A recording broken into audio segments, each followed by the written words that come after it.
Number one, there is the need for us to build structures.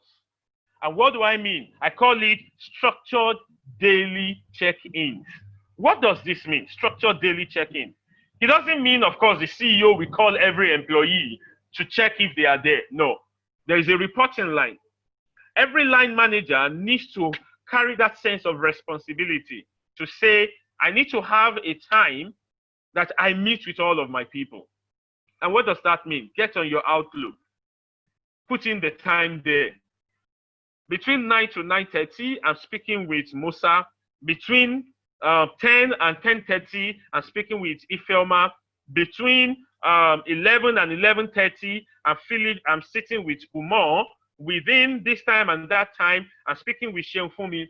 Put it there in your calendar to be able to ensure that you can follow up on the tasks that needs to be done. And then going further with the performance management team into breaking them into granular bits.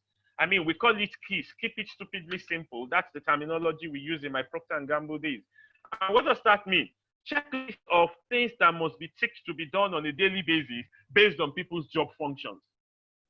And that simply means we go back into everybody's key performance indicators and then try and then put in specific timeline, week 1, week 2, day 1, day 2, to be able to measure what each person is supposed to do. Gone are those days when we say, yes, it's part of, giving people the room to be able to think and use their brain. Nobody cares what time you come in or what time you leave, just deliver on your project. But now you can't see them. You may need to bring in a bit more on how to be able to be sure that everybody is on track. Another thing, the KPIs should be hosted online and preferably updated weekly. And what does this mean? Every team knows what they're supposed to do per week. So on Friday in the evening, you upload it. The HODs or the unit leaders or the team leaders will meet with their team to review what they wanted to achieve within that week during maybe a Microsoft Teams or a Zoom's meeting, and then everybody, they're keeping track, and then they can discuss what the next week's objective is going to be like, and then everybody knows what he is doing. And then on Monday morning, management may do a review of what was done in the previous week, because now they will have the weekend to be able to collate all the data across the multiple units together, and then they have the total blueprint of the organization.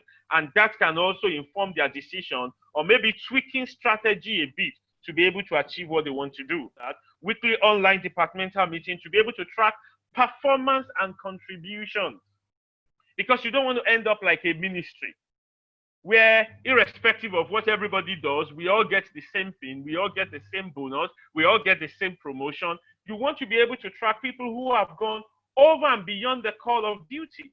Personally, I have had to speak to my team members. I say, look, I'm naturally a night crawler. And what does this mean?